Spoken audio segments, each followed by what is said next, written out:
Cinema మీద ఇష్టంతో కోట్లు పెట్టి సినిమాలు తీసేవాళ్ళు కొందరైతే, ఆ సినిమా మీద ఎంతో ఇష్టపెట్టి ఎట్లాంటి కలెక్షన్‌లు వచ్చినా రాకున్నా విమర్శకులను మెప్పించేటువంటి వాళ్ళు ఇంకెంతమందో. అలాంటి వాళ్ళకి కలెక్షన్‌లతో పని లేకుండా విమర్శకుల నుంచి వచ్చేటటువంటి అభినందనలు కావచ్చు, అవార్డులు కావచ్చు వాళ్ళ సంతోషాన్ని నింపుతాయి. అవే కొన్ని కోట్ల రెమ్యునరేషన్‌గా భావిస్తారు. కానీ ఇప్పుడొస్తున్నటువంటి అవార్డులు కావచ్చు, ముఖ్యంగా ప్రభుత్వాల చేత గుర్తించి ఇచ్చేటువంటి అవార్డులు ఏవైతే ఉన్నాయో అవన్నీ కూడా అలాంటి ప్రాణం పెట్టి సినిమా తీసేటువంటి వాళ్ళని నిజంగా ప్రతిబింబించట్లేదు అనేటువంటి ఒక అభిప్రాయం అయితే ఏర్పడుతూ ఉంది. ముఖ్యంగా 72వ చలనచిత్రాలకు సంబంధించినటువంటి అవార్డ్స్ ఏవైతే ఇస్తున్నారో, ఆ అవార్డుల్లో ఒక పారదర్శకత లోపించింది. అసలు ఆ అవార్డ్స్ ఎవరికిచ్చారు అనేటువంటి తీవ్రమైనటువంటి విమర్శలు వ్యక్తమవుతున్నాయి. గతంలో నేషనల్ అవార్డ్స్ అయినా సరే, రాష్ట్రంలో ఇచ్చేటువంటి నంది అవార్డ్స్ అయినా సరే, అవార్డ్స్ ప్రకటన చేస్తున్నారు అంటే సినిమా రంగం అంతా కూడా టీవీలకు అతుక్కుపోయేది.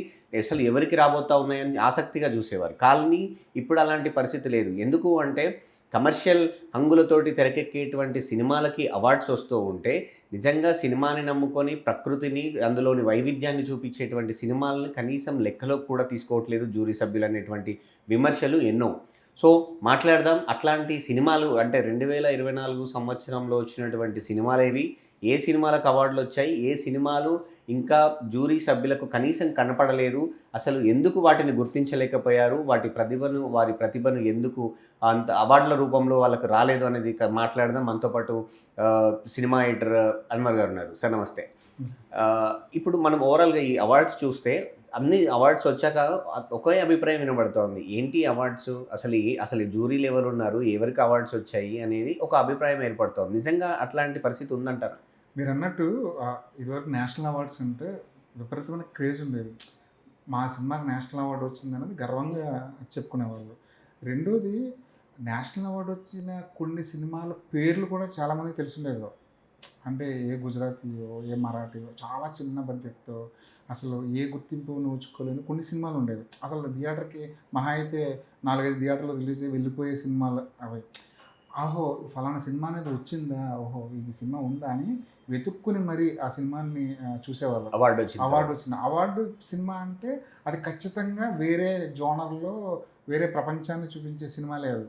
అంటే సాంఘిక దురాచారాలు గానివ్వండి, సమాజంలో ఉన్న కట్టుబాట్ల గురించి గానివ్వండి, అసలు మీరన్నట్టు ప్రకృతి వైవిధ్యం గురించి గానివ్వండి. అంటే సమాంతర చిత్రాలంటారు. సమాంతర చిత్రాలు తీసేవాళ్ళు వేరే ఒక కేటగిరీ ఉండేది.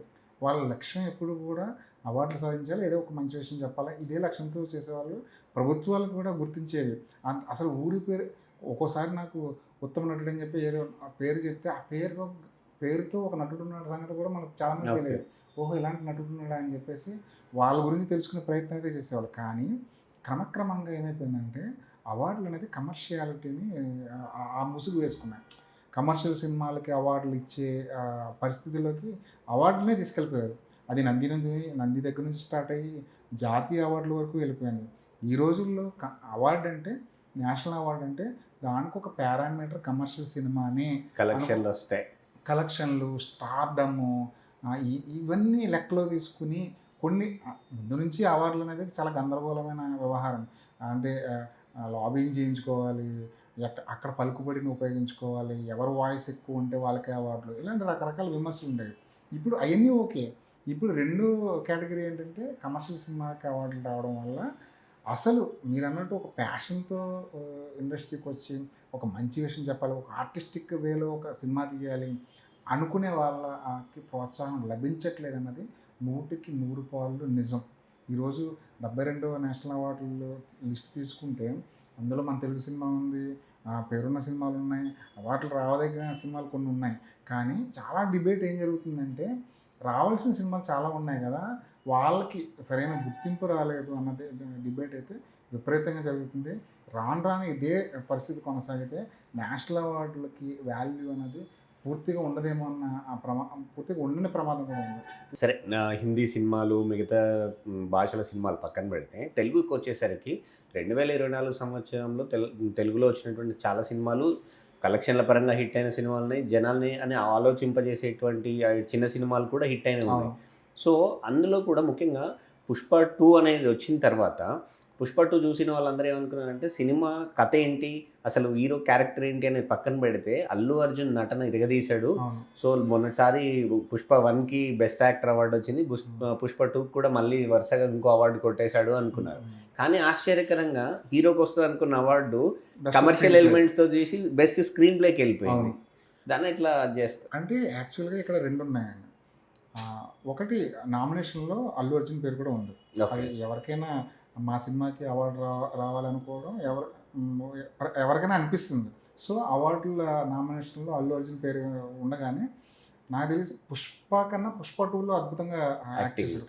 డిజర్వ్ అల్లు అర్జున్ కొన్ని ఎపిసోడ్స్లో అయితే ఆ చీర కట్టుకొని ఆ జాతర ఎపిసోడ్లో అయితే ఆ నేషనల్ అవార్డు వచ్చి తీరాల్సింది అనుకున్నంత అద్భుతమైన ప్రతిభ చూపించాడు.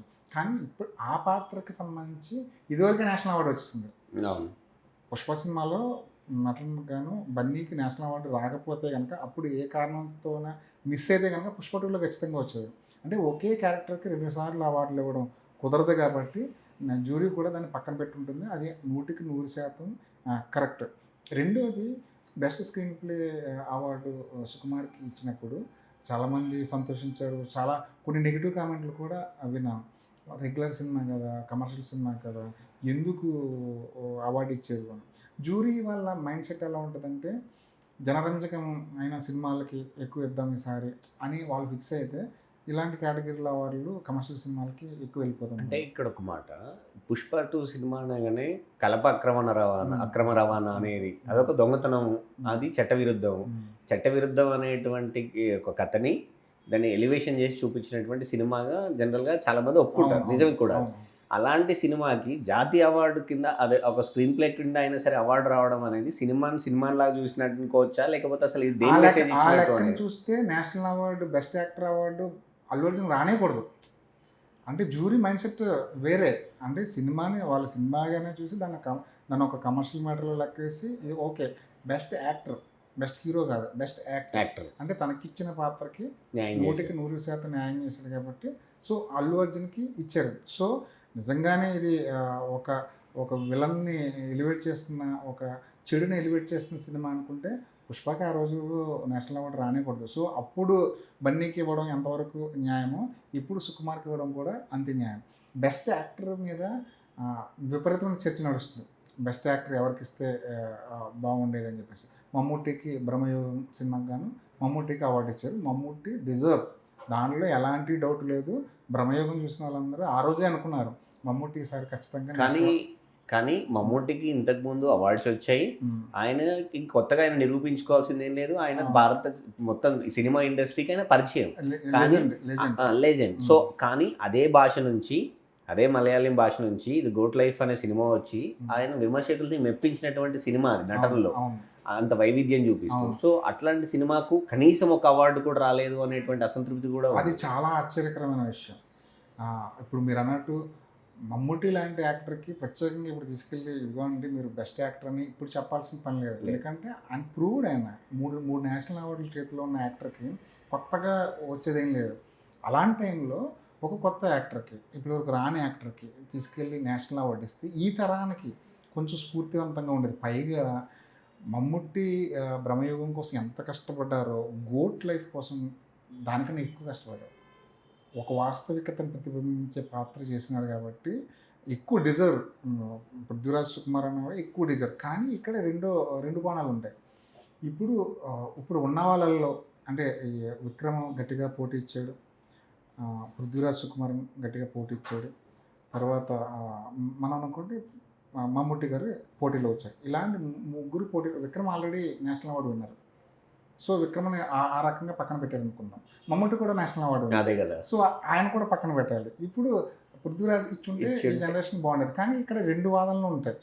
ఇప్పుడు సచిన్ టెండూల్కర్ ఓ మ్యాచ్లో అద్భుతంగా ఆడాడు సార్, 150 కొట్టాడు, మ్యాన్ ఆఫ్ ది మ్యాచ్ ఇచ్చాం. నెక్స్ట్ మ్యాచ్లో కూడా ఆయన 170 కొట్టాడు. ఈసారి కూడా ఆయనకి మ్యాన్ ఆఫ్ ది మ్యాచ్ ఇవ్వాల్సిందే కదా. లేదులే ఆల్రెడీ ఆయనకి మ్యాన్ ఆఫ్ ది మ్యాచ్ ఇచ్చారు కదా అని చెప్పేసి 100 కొట్టిన వాళ్ళకు 90 కొట్టిన వాళ్ళకి ఇవ్వరు కదా.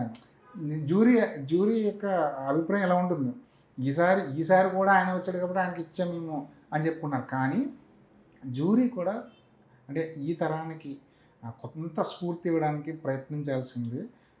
పృథ్వీరాజ్కి ఇచ్చుంటే చాలా బెటర్గా అంటే ఈ పృథ్వీరాజ్ ఇది గోట్ లైఫ్కి అయినా సరే, మన విక్రమ్ సినిమా తంగళ్ళనికి అయినా సరే, కనీసం ఏ ఒక్క కేటగిరీలోనూ అదే కూడా ఆశ్చర్యం అంటున్నాను నేను. అదే ఆశ్చర్యం. ఉన్న చరిత్రను, వాస్తవిక పరిస్థితులను అంటే చాలా రాండ్ రస్టిక్‌గా చెప్పే కథలను కొన్ని ఉంటాయి కదా! వీళ్ళెవరు కూడా 'తంగలన్' అనే సినిమా బాక్స్ ఆఫీస్ దగ్గర 100 కోట్లు కొడతదని చెప్పేసి విక్రమ్ తీసుండడు ఆ సినిమాని. 'గోట్ లైఫ్' అనే సినిమా ఏదో నాకు 'పుష్పలాగా' డబ్బులొచ్చేస్తాయని వాళ్ళు తీసుకుంటారు. వాళ్ళ ఉద్దేశాలు ఏముంటాయి? నాలో ది బెస్ట్ యాక్టర్‌ని బయటికి బయటికి తీయాలి. తీసుకొద్దాం అనుకునే ఉంటారు. సో, వాళ్ళిద్దరూ కూడా పర్ఫెక్ట్‌గా దాన్ని న్యాయం చేశారు. సో, వాస్తవికతను ప్రతిబింబించే సినిమాలకి ఇచ్చుంటే, ఇవ్వాలి అనుకుంటే ఖచ్చితంగా ఈ 2 సినిమాలకి అవార్డులొచ్చేవి. ఇదేనే కాదు, చాలా సినిమాలు, చాలా కేటగిరీలు ఇదే కోణంలో కనిపిస్తాయి. ఫర్ ఎగ్జాంపుల్ చెప్తా. ఉత్తమ చిత్రం కేటగిరీలో తెలుగు నుంచి ఆహ్, ఆహ్, కమిటీ కొన్ని సినిమాలు పోటీ పడ్డాయి కదా! ఒకటి 'కమిటీ కుర్రాళ్ళు', 'కల్కి' అవును. 'కల్కి' అనే సినిమా. సో, ఈ 2 చిత్రాలను పక్కన పెడదాం. 'కల్కి' మీద ఎన్ని రకాలైన విమర్శలొచ్చాయి. అవును. పురాణ కథల్లోనే, పురాణ ఇతిహాసాల్లో ఉన్న పాత్రలని వక్రీకరించారని చెప్పేసి స్ట్రైట్ అవే సినిమాల్లో పనిచేసిన వాళ్ళే బయటకొచ్చి మాట్లాడుతుంటే, దాన్ని ఎలా వీళ్ళు కన్సిడర్ చేశారన్నది ఒక క్వశ్చన్. సో, లేదా పెద్ద స్టార్స్ ఉన్నారు. 'ప్రభాస్' పెద్ద స్టారు, 'అమితాబ్ బచ్చన్' పెద్ద స్టారు, 'దీపికా పదుకొనె' పెద్ద స్టారు. సో, ఇలా గుర్తింపు ఇవ్వాలా? లేదా ఒక చిన్న టీము చాలా కష్టపడి ఒక వాస్తవికత ధోరణిలో ఒక సినిమా తీస్తే వీళ్ళకి గుర్తింపు ఇవ్వాలా? సో, ఇక్కడ 2 రకాలైన డిబేట్లు కనిపిస్తున్నాయి. రెండోది ఈ 35 ఒక చిన్న కథ చిన్న కథ కాదు కాదు. అనే సినిమా ఉంది. అవును. దీన్ని ఉత్తమ బాలల చిత్రంగా ఇచ్చారు. సో, ఇది ఇంకా డిసప్పాయింట్ చేసే విషయం. ఉత్తమ బాలల చిత్రం కాదు అది. ఉత్తమ చిత్రం. ఉత్తమ చిత్రానికి ఉండాల్సిన లక్షణాలన్నీ ఈ సినిమాలో ఉన్నాయి. 'తారే జమీన్ పర్' అనే సినిమా వచ్చింది బాలీవుడ్‌లో. అది అప్పట్లో మొత్తం అవార్డులన్నీ ఎగరేసిపోయిన సినిమా అది. 'తారే జమీన్ పర్' లాంటి సినిమా మనకి 35 అంటే బాలల చిత్రానికే ఆ సినిమాని పరిమితం చేయడం అన్నది ఇంకా డిసప్పాయింట్ చేసే విషయం. దానికి ఉత్తమ చిత్రంగా అవార్డు ఇవ్వాలి. కుటుంబంలో తల్లిదండ్రులు ఎలా ఉండాలి, వాళ్ళ పెంపకం ఎలా ఉండాలి, విద్యా వ్యవస్థ ఎలా ఉండాలి, ఒక కొడుకును, ఒక కూతురును పెంచి పోషించడానికి, విద్యాబుద్ధులు చెప్పడానికి అమ్మ ఎంత కష్టపడాలి అన్న సినిమాని చూపించింది. అవును. అంటే ఈ సమాజానికి కావాల్సిన సినిమా అది. సో, ఉత్తమ చిత్రం ఎవరికి ఇవ్వాలి? 'కల్కికి' ఇవ్వాలా?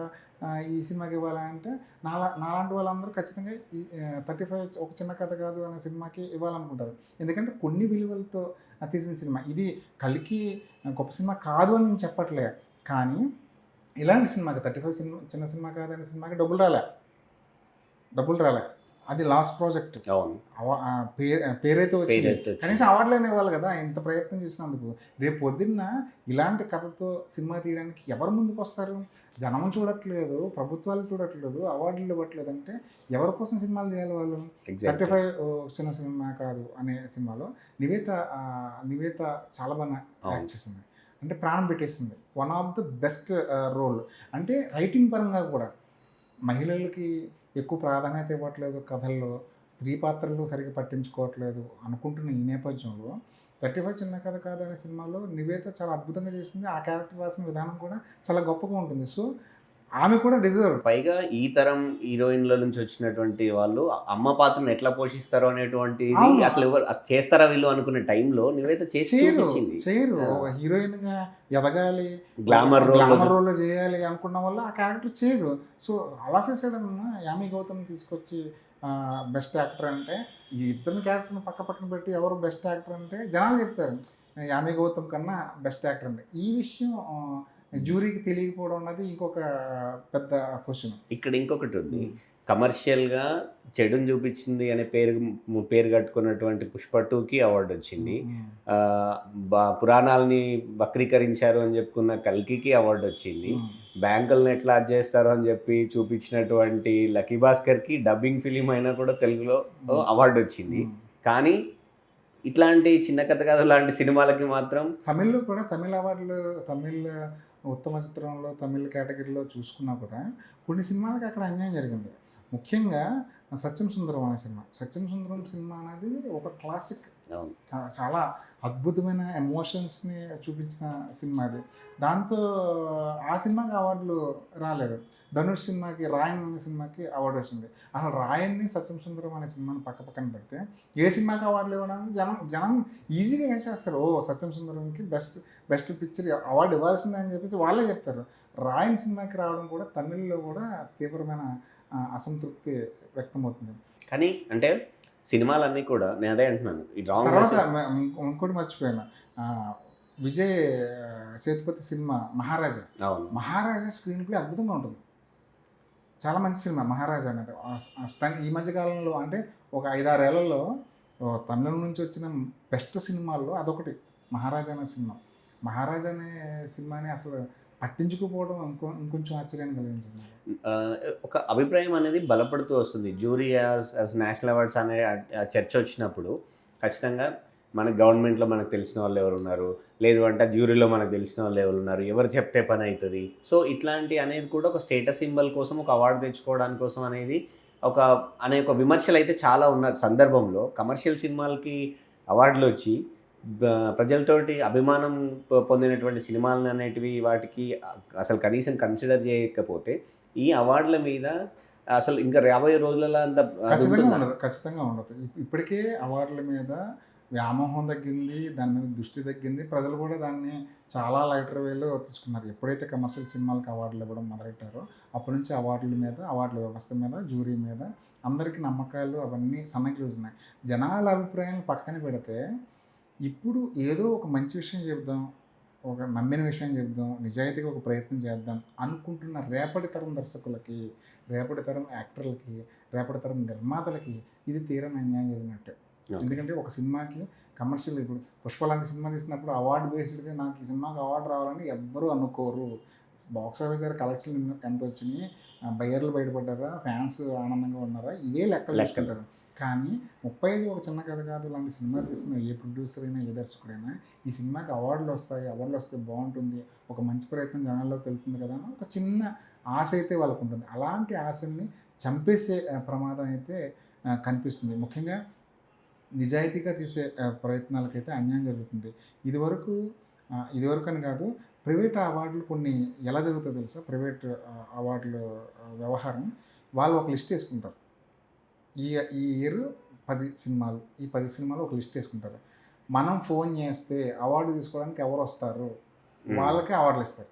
కమర్షియల్ అంటే వాళ్ళు వస్తే కొంచెం ప్రోగ్రామ్ హిట్ అవుద్ది, ఫలానా ఫలానా అవార్డుల ప్రోగ్రామ్కి ఫలానా స్టార్ వస్తున్నారంటే కనీసం దాని గురించి మాట్లాడుకోవడము, దానికోసం చూడడము జరుగుతుంది కదా. సో అలా ఆ ప్రాతిపదిక మీద అంటే ఈ సినిమా కోసం నువ్వు ఎంత కష్టపడ్డావు, ఈ సినిమా కోసం నువ్వు ఎంత కోల్పోయావు, ఈ సినిమా కోసం నువ్వేం చేసావు, ఇదేం కాదు. నువ్వు వస్తావా రావా, నువ్వు రాకపోతే ఈ అవార్డు ఇంకొకరికి ఇస్తాం అని చెప్పేసి డైరెక్ట్గానే యాక్టర్లతో డీల్ మాట్లాడుకునే సందర్భాలు చాలామంది చెప్తారు. నేను ఒక ప్రముఖ ఒక పెద్ద స్టార్ కమెడియన్ దగ్గరికి వెళ్తే ఇదే విషయం ప్రస్తావనకు వచ్చింది. ఎవరో వాళ్ళు ఫోన్ చేస్తారంటే నేను వస్తేనే అవార్డు ఇస్తారంట, మీరు వస్తే చెప్పండి, లేదంటే ఇంకొక నెంబర్ 2 ఎవరో ఉన్నారో వాళ్ళు ఫోన్ చేసి చెప్తానండి. ఎవరో రాకపోతే అప్పుడు ఎవరు అందుబాటులో ఉంటారో వాళ్ళకి ఇస్తారనమాట. అవార్డులనే ఈ స్థాయికి వెళ్ళకూడదు, అమ్మినట్టుగా అయిపోయింది. అవార్డులు అంటే అమ్మకం లాగా అయిపోకూడదు. ముఖ్యంగా జాతీయ అవార్డులు అంటే జాతీయ అవార్డులు తీసుకోవడానికి ఒక స్టార్ వస్తే దీని గురించి ఎక్కువ మాట్లాడుకుంటారు అనుకోవడం అన్నది అదొక దానికన్నా ప్రమాదకరమైన విషయం ఇంకోటి లేదు. నేను అనేది ఏంటంటే అవార్డుల మీద గౌరవం పెంచాలంటే మంచి సినిమాలకి, సమాంతర చిత్రాలకి, ఒక విలువలు, ఒక నిర్దిష్టమైన ఆలోచన ధోరణి చూపించే సినిమాలకి అవార్డులు ఇస్తే బాగుంటుంది తప్ప కమర్షియల్ సినిమాకి అవార్డులు ఇచ్చుకున్నంత కాలం ప్రతిభ మరుగున పడిపోతుంది. మరుగున పడిపోకూడదంటే మంచి సినిమాలకి ఇవ్వండి. తెలుగు సినిమాలకి ఈరోజు 9 అవార్డులు 8 అవార్డులు వచ్చినాయి ఆనందపడాలా, రావాల్సిన సినిమాలకు రాలేదని బాధపడాలన్నది ఎక్కడ ఒక డిస్కషన్ అలా నడుస్తుంటుంది. సో మనకి నంది అవార్డులు ఎలాగా ఆగిపోయాయి, నంది అవార్డులు రావట్లేదు. గద్దర్ అవార్డులు 2 ఏళ్ళ నుంచి గద్దర్ అవార్డులు ఇస్తున్నారు. దానికి కూడా ఒక కమర్షియల్ ఫార్మాట్లోనే వాళ్ళు ట్రీట్ చేస్తున్నారు. సో నేషనల్ అవార్డులు అయినా దానికంటూ ఒక గుర్తింపు ఉంది. 72 ఏళ్ళుగా ప్రభుత్వం అవార్డులు ఇస్తుందంటే మామూలు విషయం కాదు. రేపొద్దున 73వ నేషనల్ అవార్డులు వస్తున్నాయంటే మనం ఉత్సాహంగా ఎదురు చూసే పరిస్థితి రావాలి. అలాంటి ప్రయత్నం అయితే జ్యూరీ చేయాల్సిన అవసరం ఉంది. దీని మీద అన్ని రకాలుగాను అటు ప్రభుత్వ పెద్దలు ఆలోచించాలి, ఇటు జ్యూరీ ఆలోచించాలి. మొత్తం ఆలోచించుకొని ఎలాంటి సినిమాలకు అవార్డులు ఇవ్వాలి అన్న దాని మీద ఒక కూలంకషంగా ఒక నిర్ణయానికి వస్తే మంచిది. రైట్. ఇది అవార్డుల మీద అసలు నమ్మకం పోగొట్టేలాగా జ్యూరీ నిర్ణయాలు ఉండకూడదు. అవార్డులు అనేటివి కేవలం కమర్షియల్ సినిమాలకే కాదు, ప్రాణం పెట్టి, ఆలోచన విధానం పెట్టి, సో నిజాన్ని గుర్తించాలి అంటే ఒక రకమైన వాళ్ళు చెప్పాలనుకున్న దాన్ని నిజాన్ని వైవిధ్యంగా చెప్పేటువంటి కథలకు గుర్తింపు దక్కాలి. వాళ్ళకి డబ్బులు ఎలాగూ రావు. కనీసం అవార్డులతో అయినా ఆ సినిమాలకు గుర్తింపు రావాలి. అలా ఉండాలి ఈ అవార్డులు అనేవి తప్ప కమర్షియల్ అంగులకి తలా ఒకటి ఇచ్చేలాగా మాత్రం ఉండకూడదు. నటనను గుర్తిస్తూ, వాళ్ళ పనితనాన్ని గుర్తిస్తూ, వైవిధ్యతను గుర్తిస్తూ, చెప్పేటువంటి మెసేజ్‌ని కూడా గమనించి, దానికి అనుగుణంగా అవార్డులు ఉండాలనేటువంటి అభిప్రాయం అయితే బలంగా వినిపిస్తుంది. సో, రాష్ట్ర ప్రభుత్వాలు ఇచ్చే అవార్డైనా సరే, కేంద్ర ప్రభుత్వం ఇచ్చేటువంటి అవార్డులైనా సరే, ఇక మీదటైనా అలా ప్రజల ఆలోచనను, ప్రజల నుంచి వచ్చినటువంటి స్పందనను ప్రతిబింబించి అవార్డులు ఉంటాయని మనం కూడా ఆశిద్దాం.